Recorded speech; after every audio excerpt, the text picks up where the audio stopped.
The world was broken. Skies were dark with smoke. The sun was weak and red. Buildings stood like skeletons, half burned, half buried. The air was heavy. People wore masks or tied dirty cloths over their faces. There were no schools, no shops, no police. Only hunger, fear, and silence. In the middle of a dead city, a girl named Lina moved like a shadow. She was 17. Thin, fast, and quiet. Her black jacket was torn. Her face was dirty. She hadn't smiled in months, maybe years. She had no family, no friends, just a small metal bag and a dream to survive one more day. Tonight she was hiding under a broken bus. The bus hadn't moved in years, but it still gave her shelter. She waited until dark, then crawled out. Her eyes scanned the streets, cracked roads, burnt cars, old bones. Lina moved fast. She knew where to go. There was an old electronics store nearby. Most people had already taken everything from it, but she knew there were batteries hidden. Under the floor, not much, but enough to trade for a piece of dry bread. As she reached the store, the wind stopped. She paused. The air was too quiet. Then a strange sound. Low and deep.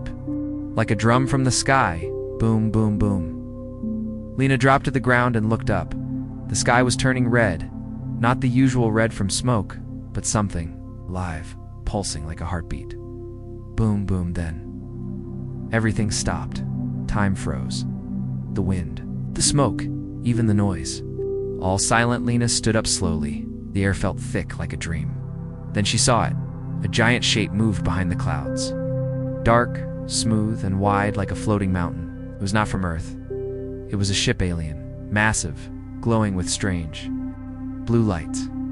Lina's mouth opened, but no words came. The ship made no attack. No fire, no sound. It just hovered. Then a blue beam of light came from its center. It slowly moved across the city like a scanner. When the light touched Lina, it stopped. Her chest burned with heat. She screamed, not from pain, but something deeper, like her blood was waking up. Then the beam pulled her upward. "No, let me go," she shouted, kicking, screaming, but there was no escape.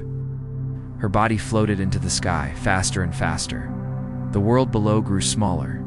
The bus, the store, the ruins all gone, and then darkness. Lina woke up in a white room. Soft lights, smooth walls. She sat up fast, breathing hard. "Where am I?" she whispered. A door opened.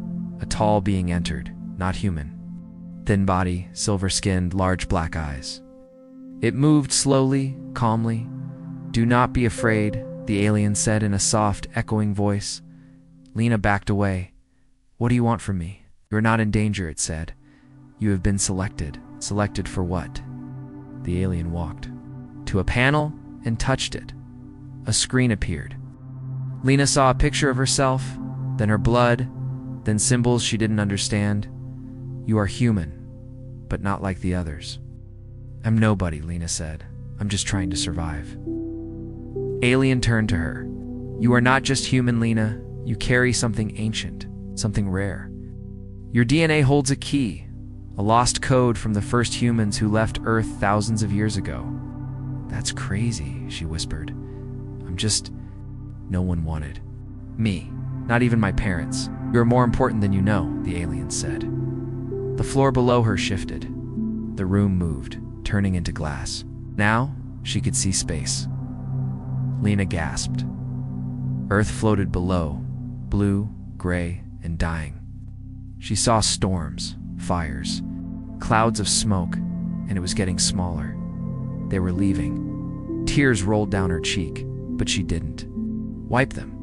She didn't understand why, but a part of her knew. This was just the beginning. The alien looked at her one last time. "You're not just human," Lina had said. "You are key." Asterisk, she dreamed of water. Cold, clean water, not brown rain or poison puddles, but real water, blue, fresh, alive. It slipped through her fingers. She tried to catch it, then the dream cracked.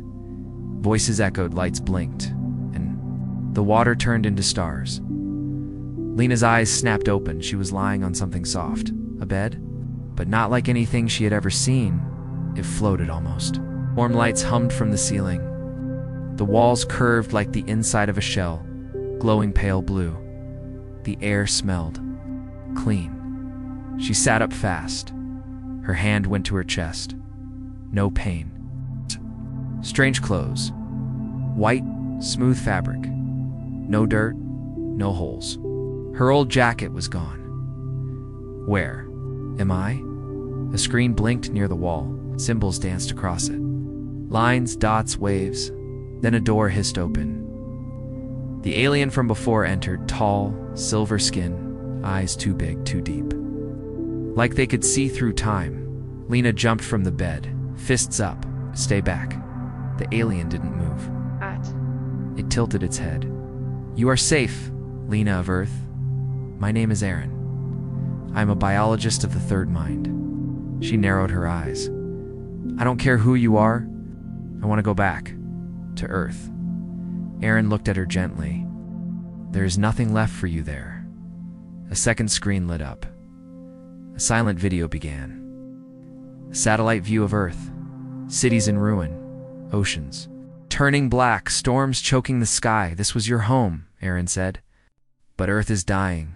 The human age ended centuries ago. You are the last spark from a flame once bright. Lina's heart pounded. Why me? Why not someone stronger? Smarter? The room changed again. The wall became transparent. Beyond.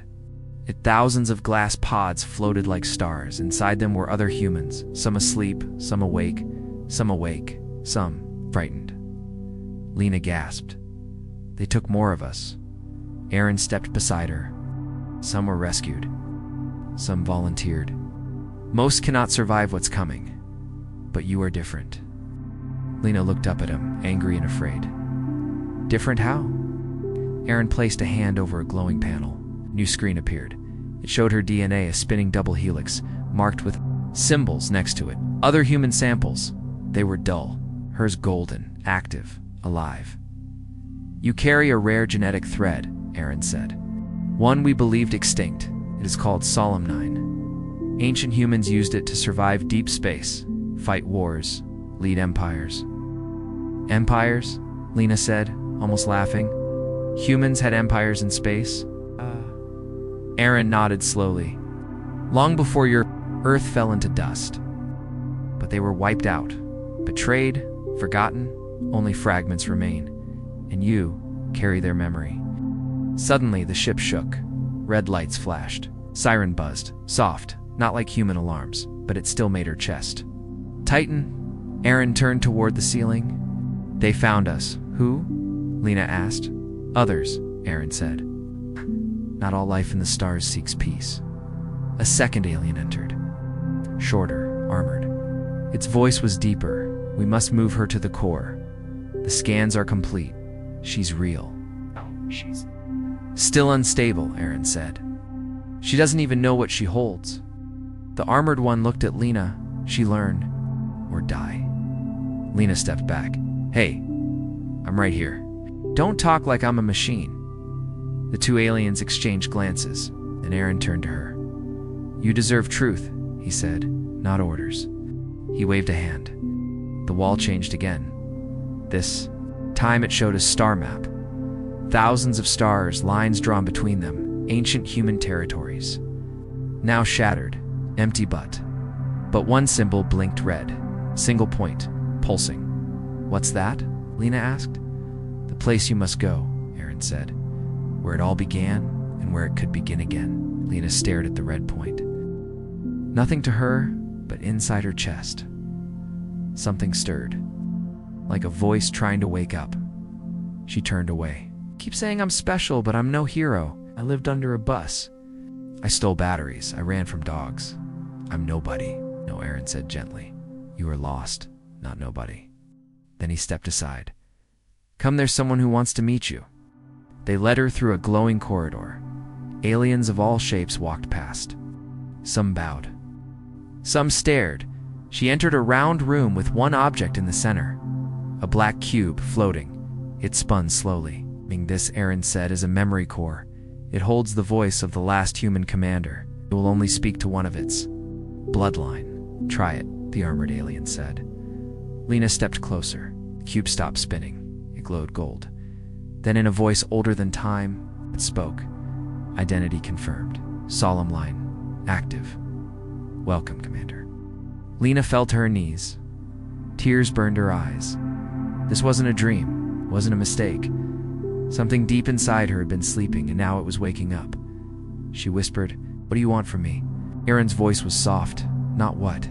We want what the stars need. You are not just a girl anymore, Lina. You are the last of the first." Lina couldn't sleep. Not because of noise. The alien ship was quiet, almost like a floating dream. Not because of fear, though fear still sat inside her like a tight knot, but because of the words. "Welcome, Commander." She had heard them clearly. The voice was human and ancient. She had never been a commander. She had never commanded anything, not even her own life. Now a machine from the stars thought she was someone powerful. Why? The next morning, if you could call it morning in deep space, the doors slid open. Aaron was waiting. "You didn't sleep?" "I don't." "Trust soft beds," Lina said. "Then perhaps you will trust the truth." They entered the archive room. It was a vast chamber, endless walls of light and glass. Memory orbs floated in the air like tiny stars. Lina looked around in wonder.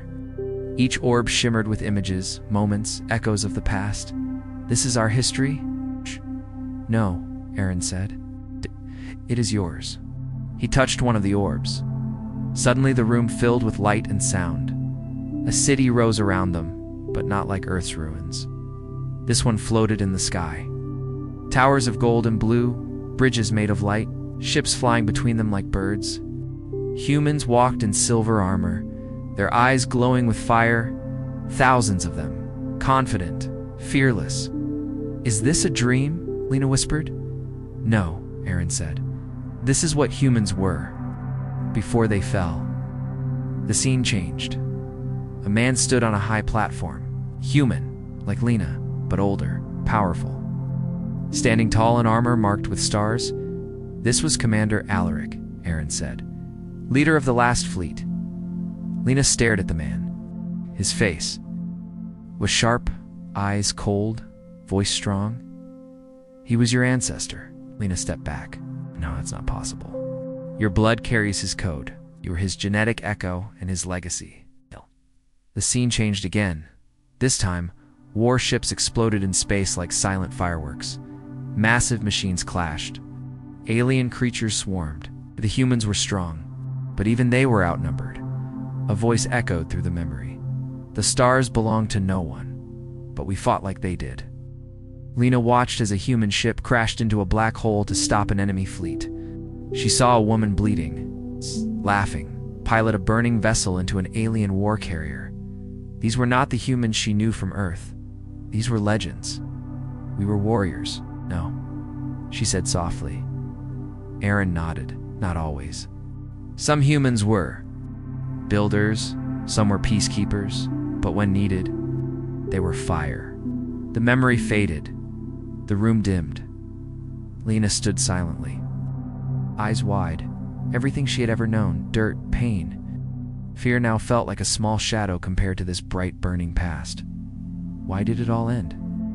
she asked. Aaron's eyes darkened. "Because of betrayal." He showed her a final memory orb. This one was different, older, dusty. Even the light around it seemed tired. Inside, a hidden meeting. Humans and aliens. Agreements. Secrets. One voice whispered, "They will never see it coming. Not even their children." Lina's blood turned cold. "They turned on us. Some of your allies feared humanity's strength," Aaron said. "Others wanted your technology." One by one, the human colonies were wiped out. The core planets fell. Only a few escaped. One ship. "What?" "Carried the last of your kind, and that ship was lost," Aaron said. "Until now." Lina stepped forward. "You think I can find it?" "No," he said. "I think you already remember it." That night, Lina dreamed. Not of Earth, not of hunger or broken glass. She dreamed of a ship, black and gold. Buried under ice, she stood at its command deck. Her fingers moved over controls she had never seen before. So somehow knew by heart, she whispered, "Fire." And the stars burned. She woke with sweat on her forehead. A voice echoed in her ears. "Find the ship. Light the flame again." Later, she sat alone, staring out of the ship's viewing window. A million stars glowed in silence. She felt small. Again, just a girl from the ruins, wearing borrowed clothes in a place too big to understand. But inside her, something was changing. A light, a voice, a memory. Footsteps approached. It was Tarn, the armored alien from before. Unlike Aaron, Tarn was harder, colder, a soldier. He sat beside her. Without speaking, after a long pause, he said, "I didn't believe in you." "Still don't?" Lina asked, half smiling. Tarn looked at her. "You activated the memory core. That's no trick. Maybe it's a mistake," she said. Tarn shrugged. "The stars don't make mistakes, just stories." He stood to leave, then stopped. "There's a place. Dead moon. Frozen world." Coordinates matched the old maps. Lina turned to look at him, and "Your dream matches it too." She stood, her voice steady now. "Then let's go find the truth." Cliffhanger ending, back in the archive room. One last memory orb flickered on its own. A shadowy figure appeared inside. Odd human. Watching. Waiting. It whispered in a forgotten tongue. "She awakens. The fire lives. Begin the hunt." Stars were not silent tonight. A low, pulsing hum echoed through the alien cruiser as it cut through dark space, its body shaped like a blade, blacker than the void around it. Inside, something stirred, something old, something that once hunted the human race into the shadows. It had been centuries since they spoke the name of Solemn Blood. And now, someone had dared awaken it. "Signal confirmed," said a sharp voice inside the command chamber. "Solemn line has been activated. Memory core reports a match." A dozen figures stood in silence around a flickering projection, a young human girl standing beside a glowing cube. The word commander flashing above her image in a language long buried. The leader of the ship, cloaked in obsidian armor, leaned forward. He had no mouth, no eyes, only a swirling core where his face should have been. "As the bloodline lives," he said. His voice sounded like 100 whispers layered together. The spark rekindles. "This changes everything." "Is." Younger officer dared to speak. "She is just a child." "Wrong," the leader answered. "She is the beginning. And the end."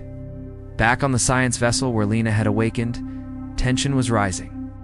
She stood in the core chamber, hands still trembling from her dream the night before. Her body moved through the training simulations with new precision, firing old human weapons, navigating ancient ship layouts, unlocking tech no one else on board could even understand. Aaron watched her silently, taking notes. Tarn crossed his arms nearby, unimpressed but no longer dismissive. Lina could feel something inside her sharpening, not just memory, but instinct.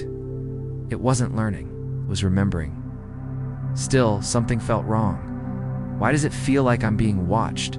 she asked one evening, sitting alone in the viewing deck. "Because you are," Aaron said quietly from behind her. "The signal you activated, it didn't just wake the core. It sent out a pulse. A key always calls to the lock. And some do not want it opened?" Lina's eyes narrowed. "You mean someone's coming for me?" He nodded once. "Yes, and they are already on their way." The next night, the lights dimmed. Emergency alerts blinked red in the corridors. The ship's AI spoke calmly but firmly. "Unknown vessel approaching at high velocity. Unregistered class. No response to hails." Tarn was already strapping on armor. "They found us faster than I thought." "Need to move?" "Move where?" Lina asked. "To the lost moon," he said. "Where your ship sleeps." Aaron brought up the coordinates. A frozen world half swallowed by a dead star. Ancient signals surrounded it like a cage.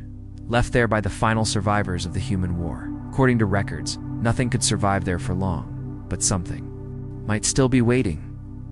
As the science vessel prepared to escape, the enemy ship dropped out of faster-than-light travel. No lights, no warnings, just a long silence.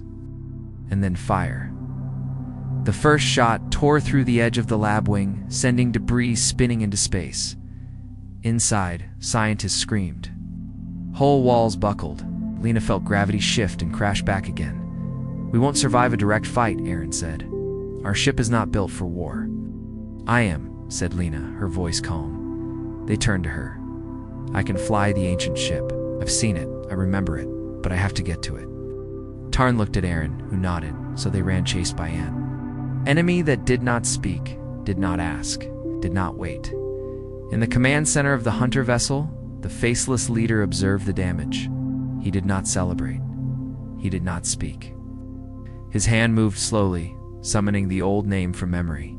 Solemn must be silenced again. As Lina's ship broke through warp space toward the lost moon, she looked out at the stars flashing by. "I never asked for this," she whispered. "No," Aaron replied. "But maybe the stars asked for you?"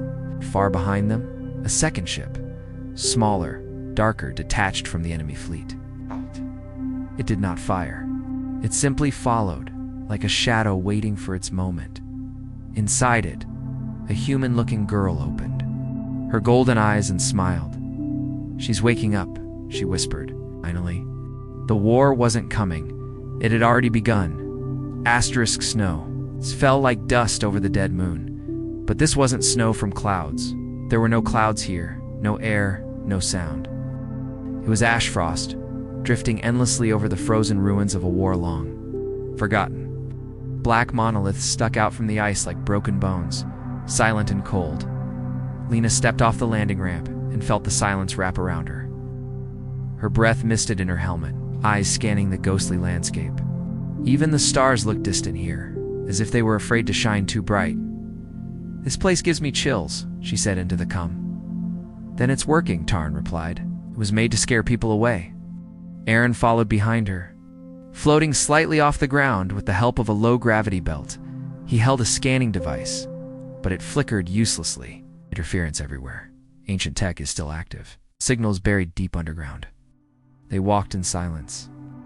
Only the sound of their footsteps crunching over shattered stone. The further they moved, the more obvious it became. This place had once been a battlefield. Burnt-out shells of forgotten machines lay half-swallowed by the ice. Towering statues of armored human figures stood cracked and weather-worn, covered in alien runes, warnings, or prayers. No one could tell. "This was the last human outpost before the fall," Aaron said quietly. "The last command post. The ship should be beneath us." Lina stepped forward, heart pounding. Something about this place pulled at her bones, like the gravity was stronger for her than anyone else. The others struggled to find the entrance, but her body turned before her mind could think. Her feet carried her to a spot between two fallen towers. There, a circle of black glass lay beneath the frost. She reached out with her bare hand and placed it on the surface. It didn't just glow, it sang. The sound wasn't in the air. It was inside her. The circle pulsed gold. Lines of energy snapped outward like veins. The ice cracked, melted, and split open. A spiral staircase descended into darkness. Tart raised his weapon. "Is that good or bad?" "Both," Aaron replied. "Definitely both." Lina didn't wait, asterisk. She stepped into the dark.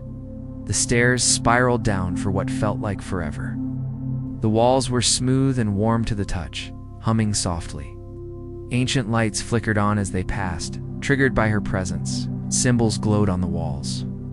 Some she recognized from her dreams. Some she understood without knowing why. She reached the bottom and gasped. Before her stood a cavern, massive, hollowed out of the moon's core, and at its center, the ship. It wasn't a ship. It was a cathedral made of metal and light. Dark gold plating wrapped around its frame, like armor sculpted with purpose. Its surface shimmered with thin lines of energy, as though it had been sleeping for eons, but never fully died. Strange symbols flowed across the hull like liquid fire. Lina stepped closer. Her voice shook. "It's beautiful." Aaron floated. Beside her, in awe, Aegis, last of the solemn dreadnoughts. "We thought it was lost." Tarn scanned its exterior. "If it's dead, we can't move it." "It's not dead," Lina said. "It's waiting." She walked toward a ramp that lowered with a hiss the moment she stepped near. Interior lit itself. Gold light traced along the walls like it recognized her as she entered the bridge. Everything fell silent again. A single chair stood at the center, empty. A panel blinked beside it. Lina sat down. The screen flashed, scanned her eyes, her blood. Her DNA then? The voice returned. Solemn blood confirmed. Command link restored. "Welcome back, Admiral Lina Alaric." Her mouth dropped. She had never heard the name before, yet it felt like it belonged to her. Panels lit up around her. The ship trembled, not from weakness, but power waking up after centuries of silence. Weapons came online, engines hum, and far above, the ice cracked.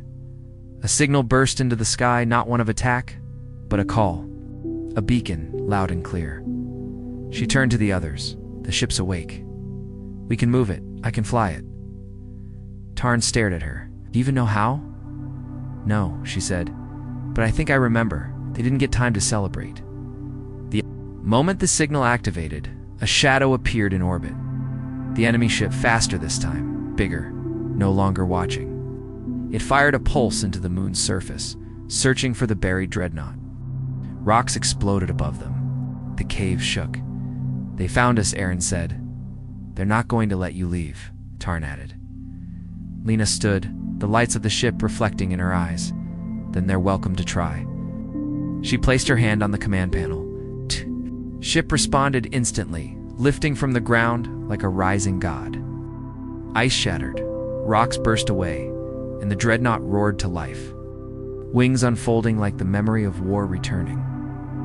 Outside, the enemy ship spun toward them. Lina gritted her teeth. "Let's remind the galaxy who humans used to be." The Aegis soared into the sky, and the war once buried turned with her. Asterisk, the stars were no longer still, as the Aegis tore through the upper layers of the dead moon sky, left a trail of light in its wake, ancient engines howling like something alive, something hungry. Lina stood at the helm, not just sitting, but standing now, her hands outstretched, fingertips brushing the air like she was conducting a storm.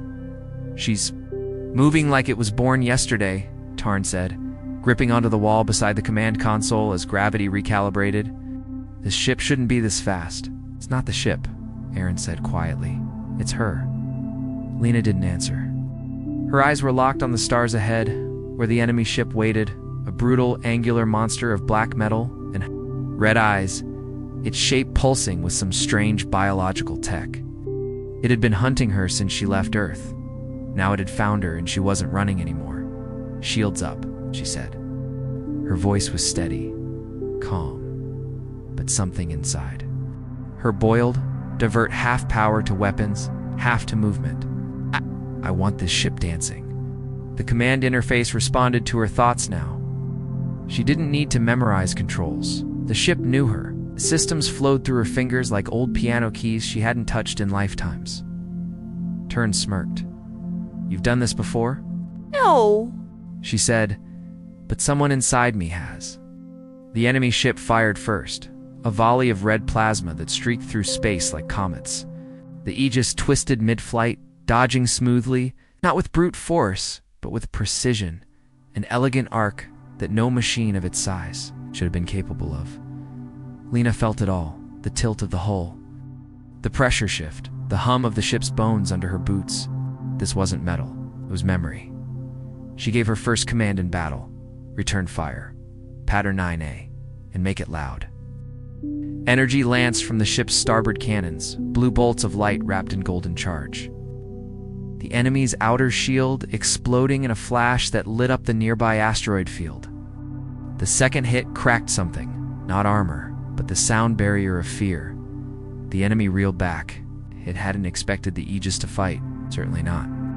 Like this, inside the enemy command vessel, the faceless commander rose from his seat. The star map in front of him rippled with static. "She awakens," he whispered, not in fear, but anticipation. "She remembers how to kill." More enemy ships blinked into existence, like dark insects swarming a candle. 4, then 6, then 10 small cruisers, not dreadnoughts, but fast and built for ambush. Tarn saw them first. "We're surrounded." Acta. Aaron's fingers flicked across a secondary console. "Reinforcements. They must have been trailing us from orbit. Our ships are fast but weak. They're trying to swarm us." Lina exhaled. "Let them try." The Aegis didn't fight like the others. It didn't lock into straight combat lines or circle like prey. It danced under Lina's hand. The ship spun into a corkscrew roll, flipping beneath one cruiser, launching a payload that exploded in a ring of EMP. The smaller ship went dark, drifting away like a broken toy. Another enemy tried to lock onto their tail. Lina dipped the nose. Forward, reversed momentum, and fired back over her shoulder. An impossible maneuver made only possible by how deeply she was bonded with the ship. On the bridge, the lights flickered. One of the consoles sparked. Aaron stumbled as the enemy's third strike finally hit them hard. "Shields at 72%, he called out. "Hull intact, but we can't take too many more hits like that. They're trying to push us toward." The gravity well, Tarn growled. "They want to trap us between their fire and the moon's pull." Lina stared at the map. "They're not just attacking, they're hurting us." She saw it now. The formation, the angle, the long-forgotten tactics. These weren't random attackers. Someone among them knew human strategy that changed everything. "They studied us," she said softly. "They studied the old human wars. They want to beat me at my own game." Silence fell over the bridge. Then Lina smiled. "Fine," she said. "Let's play." She turned to Aaron. "Release the drone swarm. Every port, cover the blind spots." "To what end?" "We're not staying here," she said. "We're going straight through them." Tarn blinked. "What?" She leaned into the interface. "Plot a micro-jump, not away, into the core of their line, between their command ship and their support." "That's suicide," Aaron said. "That's surprise," she replied. The enemy ships adjusted formation. The commander watched the Aegis vanish from one side of the star map. Then it reappeared, directly behind him. They had jumped. A flash of blue light, a sonic boom of space displacement. The Aegis emerged with guns blazing, its cannons lit up. The dark like a new sun. The enemy command ship trembled as systems overloaded. One of its wings tore off, spiraling into the black. Lina's voice cut through the battle comes. "This is Lina of Earth. Solemn blood. Human prime. You wanted war? You forgot who we are." The enemy ships began to scatter. Half of them lost formation. The rest fired wildly. But the Aegis was no longer a relic. It was awake. Tarn looked at her as the last enemy cruiser exploded in the distance. That dot was insane. "But it worked," she said. "They'll regroup. Next time they'll come stronger, smarter. We need allies." Aaron nodded. "Then it's time." "Time for what?" she asked.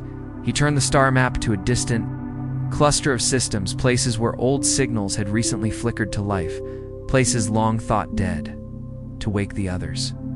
And far beyond, on a distant moon where light had not touched in centuries, another solemn core pulsed. Another voice whispered through the dark, "Lina has risen.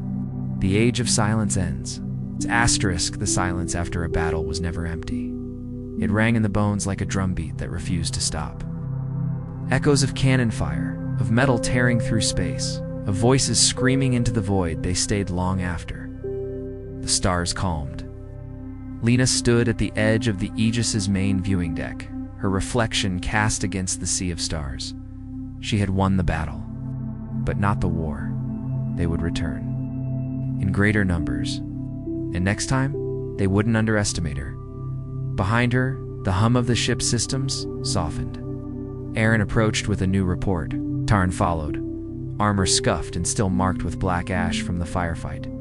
"They've gone quiet for now," Aaron said, but our signal wasn't subtle. Across the outer rings, lost satellites are waking up. Hidden listening posts, buried eyes, all pinging back. Lina didn't look away from the stars. They're hearing us? Aaron nodded. More than just hearing, they're remembering. The ship's long-range sensors showed flickers across distant star systems. Some were tiny pulses, old human tech blinking to life. Others were stronger, full responses from ships that had gone dark for centuries. Other survivors? Tarn asked, skeptical. I thought she was the last. She's the first to wake, Aaron replied. Not the last to exist. Lina finally turned. I need to speak to them. Not as a commander, as one of them. They've all been hiding, waiting, wondering if anyone was still out there. Aaron gave a quiet nod, then activated the ship's ancient broadcast systems. The Aegis was more than a ship. It had once been a floating lighthouse for humanity. A symbol, a beacon. Now, it would become that again. Lina stepped forward as a glowing orb rose before her, ready to transmit her words across every relay. Every buried base, every ghost ship, still listening in the cold dark. Her voice was calm, not practiced. It's not polished, just honest. My name is Lina Alaric. I was born on a dying Earth, forgotten, alone, unwanted. I didn't know our history. I didn't know what we were, but we still are. She took a slow breath. They told me I was the last, that humanity had burned out, faded away. But I found something buried in me, not power, not skill, a memory. Images played behind her, the Aegis awakening, the ruins of the lost. Moon, her face, as the ancient core whispered, Welcome, Commander. We were not meant to die in silence. We were not built to bow. Her voice rose. If you're out there, hiding in old ships on dark moons and broken stations, hear me. This is not the end of our story. This is the start of a new chapter. One where we stop running, one where we stand together. Her final words echoed across systems that hadn't heard a human voice in generations. We are solemn blood. We are fire. We are home again. Signal went out, and the stars answered. One by one, ships appeared. Not fleets, not armies. Flickers. Messengers. Lost vessels from once human worlds. A mining rig piloted by a third-generation scavenger who still prayed to old Earth stars. A rogue AI that had kept its crew in stasis for 400 years, waiting for a voice it could trust. A half-human colony ship filled with children of survivors who knew the legends but never thought they were real. They came, some slow, some afraid. Some ready to fight, all of them listening. Lina watched as the space around the Aegis slowly filled with movement. Ships with old flags, voices speaking in broken Earth languages, symbols from colonies she had never heard of. The girl no one wanted had become the voice everyone needed, but not all who watched came in peace. On the edge of known space, the enemy gathered again, no longer just one faction, but a united force of those who had feared the return of solemn blood for generations. They did not want balance. They wanted silence. They moved swiftly, determined to crush this rising spark before it became a blaze. But this time, Lina was not alone. When the warning came, she stood at the bridge again. Not as the last, but as a leader among equals. Tarn stood by her side, now calling her commander without hesitation. Aaron activated the defense grid. But his face showed something different than before. Pride. The Allied ships locked into formation. Old tech, patched systems, mismatched armor, but behind each one, a human heart, or a descendant of one. Ready to fight, the final battle wasn't just for survival, it was for remembrance. They came at her fast shadows in the dark, ships like teeth. But the Aegis lit up once more, gold and blue fire slicing through black space. Other ships followed, messy, reckless, brilliant. The sky burned with the fury of the forgotten. Lina gave orders, not with doubt, not with fear, but with purpose. They fought like echoes of the past. They fought like fire returned. And when the enemy fell back, broken and burning, The stars were no longer silent. They sang. Later, as calm settled and survivors connected across systems once dark, Lina walked the bridge in silence. 1,000 messages blinked on the comms, messages from people who had thought they were alone for so long. And for the first time in her life, Lina felt it not power, it's not command belonging. She sat once more in the captain's chair. This time, not because a machine told her to, but because she knew she belonged there. The stars had waited. Long enough, humanity had returned, and its future was just beginning.